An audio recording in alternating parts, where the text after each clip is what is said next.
was recommended to come to this place by a legend in the UK flint napping community, Mr. Will Lord, and he said if you're looking for flint in the UK, live in Cornwall, you need to come to somewhere called Beer, and it's up in Devon, a little bit further up north, but you can quite literally see we're surrounded by a mountain of flint.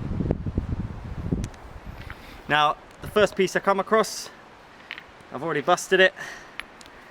I mean, this was just lying on the floor. It's basically a bit of floor debris, and you can quite literally see straight off the bat this stuff is going to nap amazing. So let's get up on the side and let's see what we can find.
Well, we're back, and as you can see, we have quite the haul of flint. There's some incredibly large nodules over there.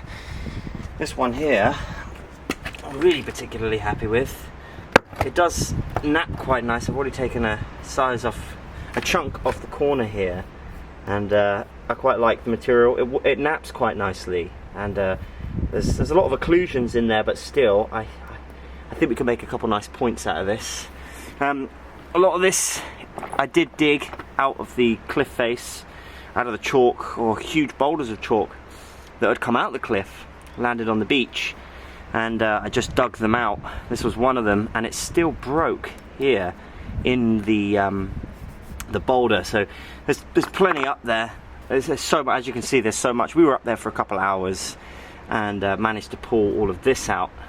And this stuff just naps so nice. I've kept some weird chunks like this because I'm going to saw it, and I'm going to try and slab some of this and see if I could get a couple of slabs going this way.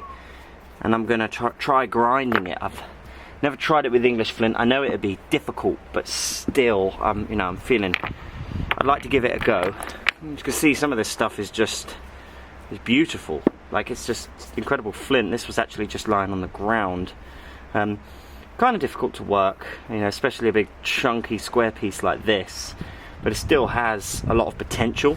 Yeah, a lot of this stuff is really quite nice. It's some of it is really misshapen like that. You know, we could take a few of the odd parts off and do some work with it.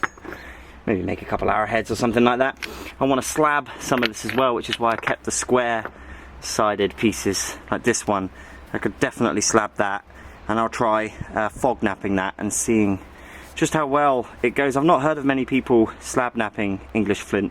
I know it's tough, but I'd still like to give it a go. I've done it with Georgetown, and you can actually work some of the larger nodules if you're careful. Some huge, that can make a nice hand axe right there. Actually, that has a hole going right through it, so probably not. And there are some huge chunks here.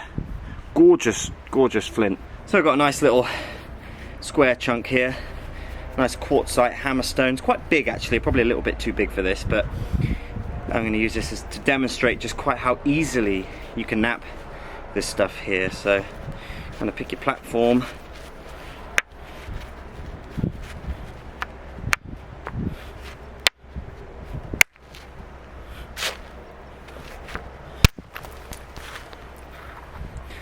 There you go.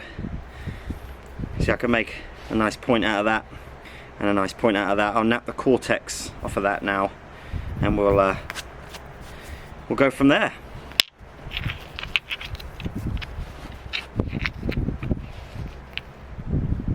Beautiful stuff. And there we have it. Trip to Devon complete. Finally collected my own English flint. Stay tuned, because I will be turning a lot of that into different arrowheads, maybe a few hand axes, and I'll also be doing a few workshop videos with it and tutorial videos for those of you who wanted to give flint knapping a go. We'll also be doing a few workshops and demonstrations around Cornwall and the USA in the future.